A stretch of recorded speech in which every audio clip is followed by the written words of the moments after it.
Sejak kapan sih Sidoarjo ada? Ya kepo aja nih. Jadi kalau orang-orang lain lebih ikut untuk ketenangan, saya itu ciri. Sebenarnya kalau saya pikir memang Kabupaten Sidoarjo, saya bilang masih relatif jujur ya dengan kesejarahannya.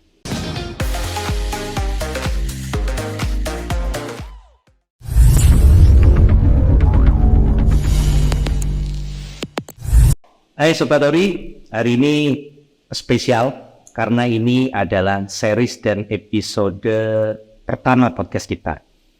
Jadi di series yang spesial dalam menyambut bulan kemerdekaan ini, kita akan berbincang-bincang bersama para bintang tamu yang nanti akan kita hadirkan, yang spesial-spesial tentunya, mengulas tentang tema Sidoarjo, sejarah dan seluk-beluknya. Dan di episode pertama ini sudah hadir bersama saya Dr. Sudi Harjanto. Terima kasih Dok sudah hadir. Tadi di depan kita sempat ngobrol-ngobrol. Saya dengar cerita awalnya pusing juga Dok. Tapi yang unik ini Dok ya. Sebelum kita ngobrol hari ini, saya mau ngajak ngobrol tentang sejarah, terutama tentang sejarahnya Sidoarjo. Cerita dari masa era-era kerajaan dulu, terus era-era kolonial gimana, biar teman-teman ini termasuk yang anak-anak muda ini juga tahu tentang sejarah. Tapi sebelum saya mau masuk ke situ Dok, ini ada yang unik. Jadi namanya dokter. Dokter kok bisa sejarah? Sebenarnya dokter itu anak anatomi ya. Jadi kalau saya lihat di maksudnya jenengan itu Dok, nah, urutannya itu kalau nggak salah di Instagram kalau nggak salah itu sejarawan. Wah, iya Dok, penyuka sejarah. Dokter itu malah paling terakhir itu. Ayah penikmat sejarah, penyuka Vespa, penikmat sepeda, dokter terakhir. Tapi masih aktif Dokter. Masih aktif, duit kok ngono. Dokter apa Dok? Masih dokter umum. Dokter umum. Praktek ya masih aktif mas. Terus sampai kemudian ini hobi cinta sama sejarah. Nek bojone arek-arek saiki ku passion ya. Passion. Ya sejak muda dulu sih kalau orang-orang sekarang ngomong itu kan cari ini sapa kuburan. Sarkop. Nek wong dia itu sapa kuburan jalur doang jalur ini saya enggak. Saya itu kepo. Saya pasti sih di kubur sini. Kadang ya misalnya tak juga. Iya. Coba misalnya di misalnya, iya beneran atau bener? Iya. Ya kepo aja nih. Jadi kalau orang-orang lain lebih ikut untuk ketenangan, saya itu cirius. Apa dong maksudnya? Itu curiga saja. Curiga. Beneran baik. Jadi memang sudah lama. Sejak profesi dokter, jauh sendiri. Ya belum kenal teman-teman yang biasa frekuensi itu kan belum ketemu. Sefrekuensi itu tahu ya ketemunya medsos lah. Ya, itu kan mulai ada kan grup-grup Mojopahit apa. Terus di tahun 2015-an itu iseng-iseng buat grup namanya Sidoarjo Masa Belum. Ya pengennya sih pertama sih passion saya itu di era klasik. Era klasik itu era kerajaan lah ya momen sudah. Tapi yang bahas tentang Sidoarjo, saya batasi Sidoarjo. Karena kebetulan saya bertempat tinggal di Sidoarjo. Ya saya kan. Ya sama tinggal Sidoarjo. Di Sidoarjo di Sitobari kita. Oke. Oke Sidoarjo ini kan ini. Dok, saya makanya dok saya. Monggo silakan. Jadi Sidoarjo itu kaya jauh akhirnya nih ya, GK ya. Iya, betul aja. Ini betul. Jadi biasanya kita ngobrol sama dokter ya, kan kita ngobrol tentang kesehatan ini kan. Ini tanya tentang sejarah ini. Tidak apa-apa, ada hubungannya Pak nanti kalau dia mungkin next time tentang garis rempah, garis apa itu kan juga akhirnya ngomong kesehatan. Iya. Ya, saya juga namanya ini sejarah tanpa apa-apa tidak ada Indonesia. Maksudnya tanpa wadah. Next time aja. Jadi pertama langsung ke poinnya. Jadi tentang Sidoarjo di masa kerajaan. Jadi kan disclaimer dulu ya. Ini kan saya bagian dari anak muda nih Dok. Mungkin banyak di luar juga seperti itu. Kita kan kadang kehilangan identitas, kehilangan akar budaya, sejarah. Kita tuh nggak tahu Dok. Tengah ada anak muda kok kroso kayak gini. Kita yang kita cintai ini. Jadi perlu apa ya? Jadi kita tuh pengen menyampaikan ke teman-teman bahwa sejarah itu tidak membosankan dan itu penting, ada manfaatnya gitu kan. Jadi saya sempat baca-baca literatur dan macam-macam itu katanya dulu kerajaan-kerajaan besar itu pernah ada dan lahir di sini, sampai ngomong Kediri dulu yang terbesar. Ini saya mulai dari kata Sidoarjo dulu. Sejak kapan sih Sidoarjo ada? Itu juga jadi perdebatan ya. Iya. Oh, hari ulang tahun nih Kak Jenar. Loh, berarti selama ini enggak jelas artinya gimana? Jadi banyak di kita, ya sebut saja Indonesia sekarang. Itu kan lomba tuwek-tuwekan. Nek sindiran saya betul-betul harus ketemu tuwek terus nyapo. Apa ada korelasinya dengan tua-tuaan terus dengan arah pembangunan, pencapaian pembangunan kita kalau wah itu nanti dulu. Ya sebenarnya kalau saya pikir memang Kabupaten Sidoarjo saya bilang masih relatif jujur ya dengan kesejarahannya. Kan semua kan anti kolonialisme. Kan memang Sidoarjo dibentuk oleh kolonial.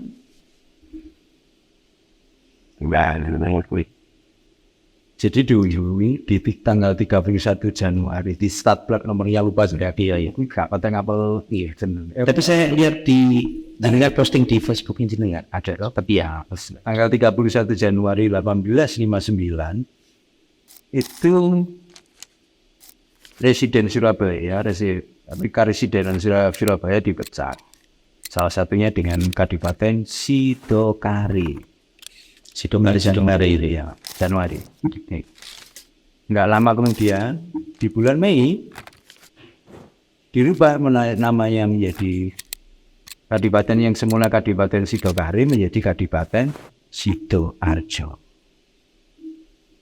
Kalau menulis namanya kok nggak pakai ini juga nama toponimi itu kadang-kadang begitu. Mungkin sebuah harapan. Jadi Sidoarjo menjadi harja, menjadi bahagia sejahtera.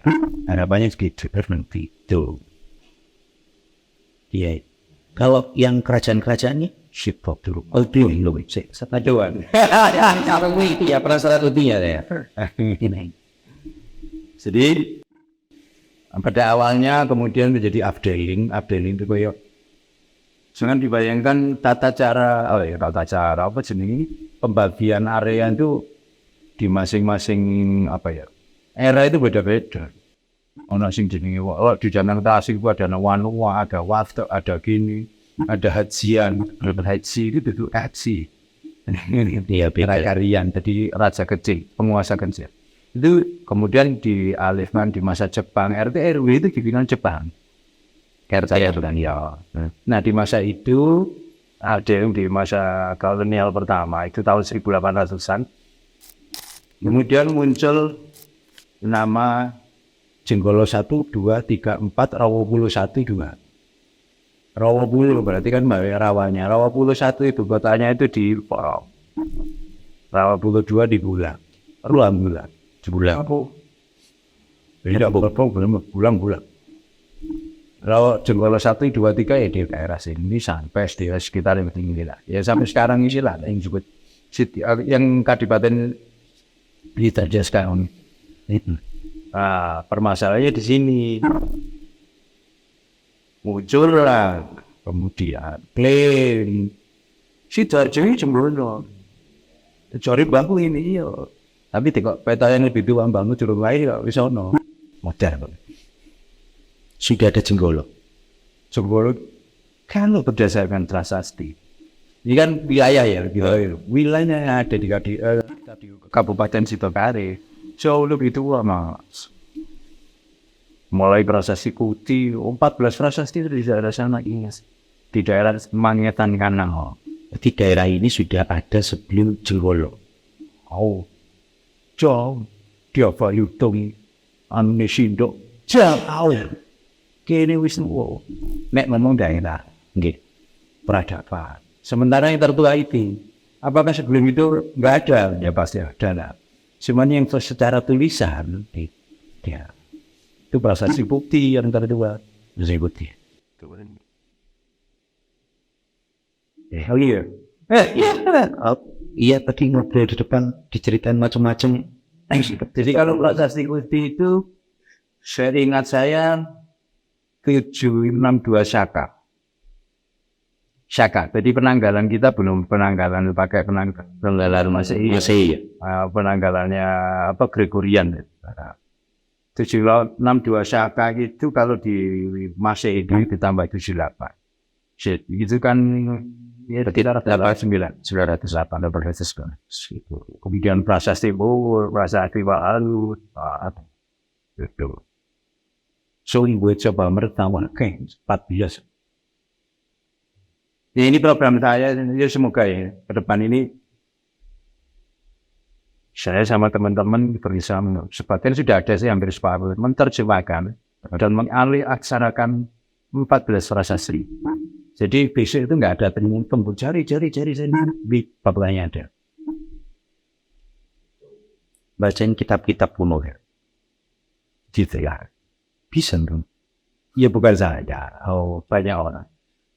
Kegiatan kami salah satu yang reguler itu sinau aksara Jawa Kuna. Kuna ya, bukan sinau. Emang beda ya kuna sama kuno? Oh beda. Beda, nanti itu ada perkembangan ilmu bahasa. Makanya Salah dan Solo beda. Setelah ke Mataram Islam Pak itu A-nya itu bacanya O. Beda dengan U. Kalau U itu ada taling tarum, nah ini enggak. Bunyinya tulisannya A tapi bacanya O. Ada beda. Nah itu kenapa aksara Latin itu sulit. Beda dengan aksara Kawi. Karena Kawi itu nulisnya itu sama dengan bunyinya. DH sama D beda. Contohnya kayak gini. Wedi karo wedi. Bangkit. Nek wedi yo. Wedi pasir. Nek wedi Takut. nah, tapi begitu dilatinkan. Aku wedi. Yo, kon pasir lagi ya. Itu makanya kenapa kalau sekarang saya lagi konsen di toponomi nama-nama kuno daerahnya masing-masing sejarah-sejarah desa itu saya harus menemukan dini tulisan-tulisan kunonya yang paling bisa dengan pakai tapi tetap pakai aksara yang lama. Itu tadi wedi sama wedi beri. Satu lagi misalnya medoan sama medoan. Kalau pakai Latin sama kan? Iya. Tapi maknanya beda.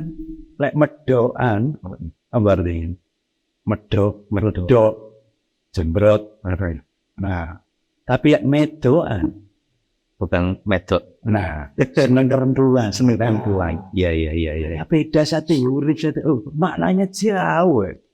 Salah satunya itu, Mas. Jadi kembali lagi ke itu tadi kan ke awal-awal itu masa kolonial perudahannya itu. Tapi sebelum itu kan ternyata dari penelitiannya Jawa Brandes sama Prof. Amin Dirgasti. Justru penguasa Surabaya itu dulu di Sidokare. Sebelum ke arah Surabaya. Ada mana di Trul, Adipati Trul, berjalan-jalan sampai kemudian Unggul 11, terus kemudian saya dapat itu makamnya di Surabaya. Unggul 11 itu ketemu Jadi nggak hoax ya. Jadi tulisannya itu jelas ada. Jadi bukan itu terawangan kawan enggak ya. Ini orang tulisannya beneran itu ya. Itu terawangan ya ada beneran itu tidak. Terus kemudian pernah dikuasai oleh Trunojoyo. Nah, terus kemudian para bupati anak-anaknya keturunan anak keturunan dari mana? Ya ibu Merodo yang sekarang dimakamkan di Kota Purti. Begitu. Nggak ngomong-ngomong soal tadi jenengan ngomong apa namanya Rawangan. Jadi memang kalau kita meneliti sejarah, tadi kan saya amati Pembung Jari, prasasti dan sebagainya. Berarti kalau ngomong sejarah itu, mempelajari sejarah, itu memang ada metodologi khususnya. Ya, saya baca. Okay. Saya mengikuti yang itu. Jadi ada fakta sejarah. Fakta sejarah itu kan harus ada bukti dukungnya. Salah satunya adalah prasasti, manuskrip, bukti arkeologis, bukti bendawinya itu ada. Bukti arkeologis misalnya, kalau saya dokter ya, misalnya tulang, gigi. Dari situ saja sudah bisa ngomong sejarah. Misalnya tulisan dan penelitian teman saya, asal waru Prof. Rusad Adi itu yang dari GM, dia menemukan dulu tentang enamel hiperplasia, lagi dokter ini enamel hiperplasia. Jadi gigi ini yang kalau dia itu something berat, ya, gue ketemu di daerah Padi sana. Pati Jawa Tengah. Itu di daerah pesisir 4 kerangka. Di usianya kisaran ya paling tua kali. Kalau nggak lebih 15 tahun. Di masa-masa akhir Majapahit. Jadi zaman Majapahit itu juga orang paham tentang stunting kan? Bukan paham, wis ono stunting. Sudah ada stunting. Berarti apa maknanya? Nah, itulah penggalian sejarah yang bisa bilang. Hanya dengan gigi. Berarti di masa-masa akhir Majapahit kan perlu terjadi pergolakan politik. Dan itu sangat berdampak kepada rakyat. Buktinya udah sampai kurang gizi. Kita ambil bosannya arah-arah itu loh. Jangan ada perang lagi lah. Perang itu susah. Sing jelas masyarakat. Jelas itu. Jadi konflik itu pasti membawa dampak ke depannya, yaitu tadi tersimpan data itu di gigi. Begono.